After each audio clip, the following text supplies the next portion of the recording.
most countries in the world still in lockdown and the future of the pandemic uncertain, I stayed put on beautiful Phi Phi Islands. Not that I'm complaining. I don't think I will ever get used to the beautiful and warm turquoise water, the soft white sand, beautiful landscapes to explore, both above and below the surface of the water. One of the most breathtakingly beautiful places I have ever been is Pileh Lagoon. I can't believe how lucky we were to have this whole place to ourselves. Days like these make me feel overwhelmed with gratitude and awestruck at the natural beauty of the world.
A short, long-tail boat ride away is Bamboo Island, which looks exactly like a desktop screensaver from the 90s.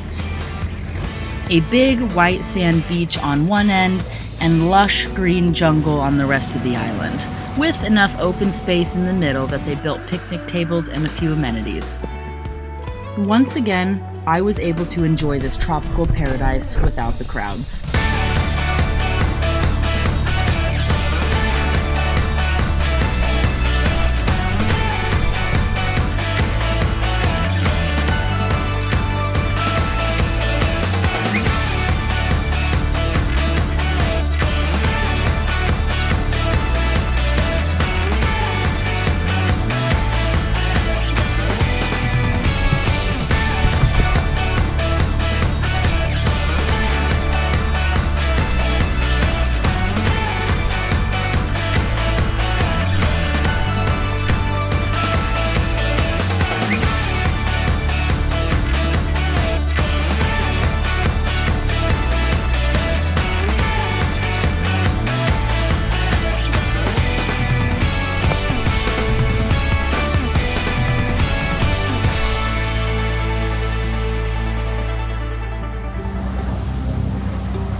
One evening, I ended up joining a friend for dinner where I was introduced to a few sailors who were anchored off Phi Phi for several days.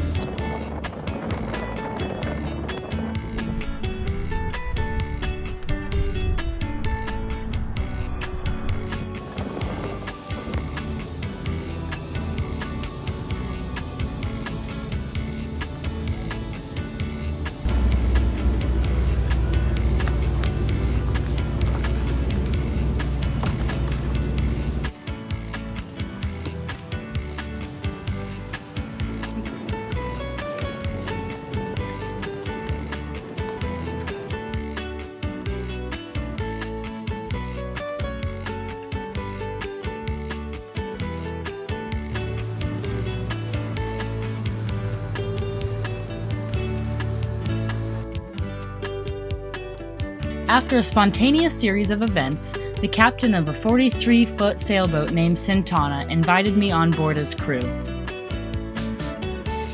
With so much uncertainty surrounding the pandemic, border closures, and the future and safety of international travel, I jumped at the opportunity to continue traveling in an unconventional way.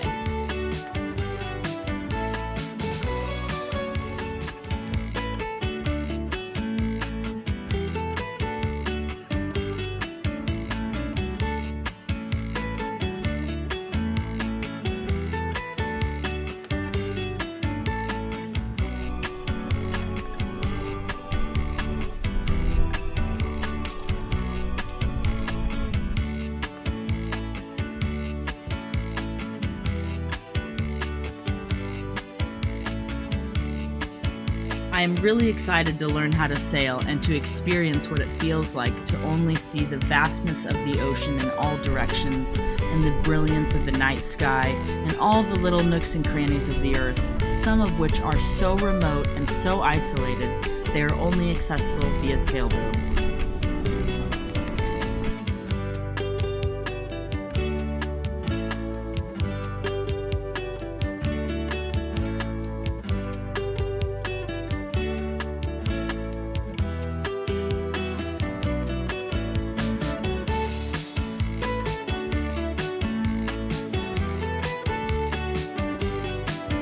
As I'm getting used to boat life, the captain is going to have his hands full teaching me not only how to sail, but also about ocean currents, weather patterns, charting, celestial navigation, how to work on an engine, and many other things. Meet Sean.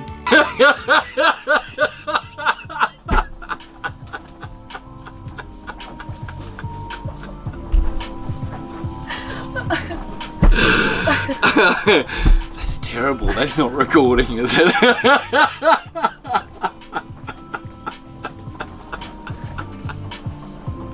Is this recording? Are you fucking recording? Doing some guerrilla recording? Before sailing, he was a lawyer. I don't know if you have any intellectual property over that recording. Originally from New Zealand, Sean spent a couple decades on building sites as a carpenter while simultaneously traveling around Europe.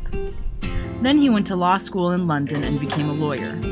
After doing that for a while, he became an offshore yacht master and bought a sailboat. He left Australia 3 years ago and sailed up through Indonesia, Malaysia, and Thailand where he got stuck during the pandemic, like me. Last year, he was hit by lightning and spent months replacing all the electronics in his boat and doing other repairs. I had to work a fucking magnifying glass. How are we gonna see corals with this on the chart? Yeah, Come on. That's what it's for, chart work. Yeah. It looks gross. Do we dig it out? Having such a similar sense of humor is the main reason we get along so well. It sounds so bad, doesn't it? I must look into what are the advantages of hot saunas. This is Skipper. Sean adopted him in Langkawi, Malaysia last year after his other kitty got killed by a huge snake. It slithered in from the jungle, down onto the dock, up into his boat, and into his bed next to him, and killed the cat while they both slept. He had a really hard time going to sleep after that, and he really missed his cat. I quickly unpacked all of the essentials.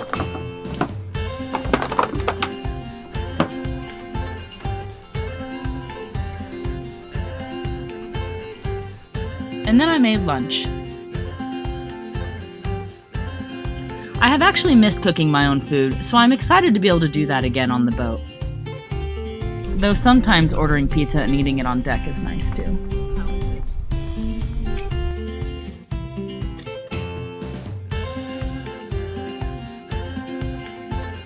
I'm learning the ins and outs of the boat, helping Sean with projects, and was put in charge of provisioning.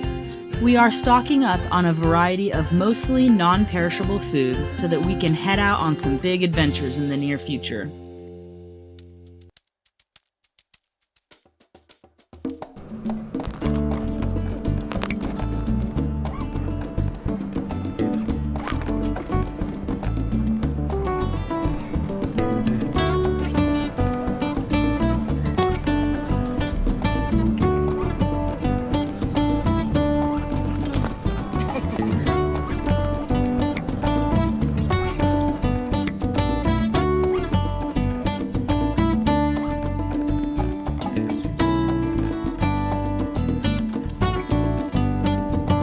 The captain and I will have to be able to trust each other with our lives and keep each other safe, which not only includes competence and technical skills for both of us, but also includes long philosophical conversations about life, travel, aliens, and gentle bullying.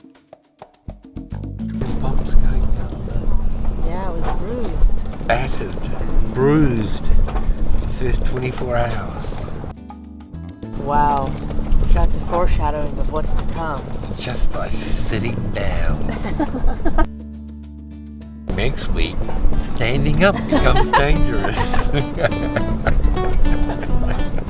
Here's your glasses. If you give away glasses, you should have a thing to go around your neck. Okay. That's good advice. Thank you, Grandpa. If you ever need glasses, bro, you should. No one out in public and it's high risk. Wear clean underpants. Because when they come to look at them, look at the body. You don't want them being, this woman's got a dirty arm. What the hell? Maybe it's you going into a different reality or simulation and it retunes your frequency back to this one. You go into an alternative reality and goes. Holy shit! What if that's true? And then I only missed like a fraction of a second in this reality, but I just spent like however many hours, days, months in. Freak him out! God! Can you wave? You just saw it there, boys.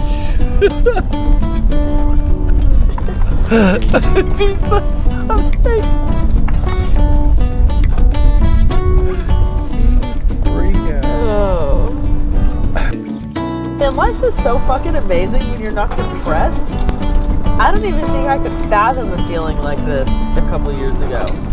Leaving that bullshit was the best thing I ever did. This is amazing. It's so warm. And the breeze feels so good, and you can see the stars and the moon. It's the perfect temperature out.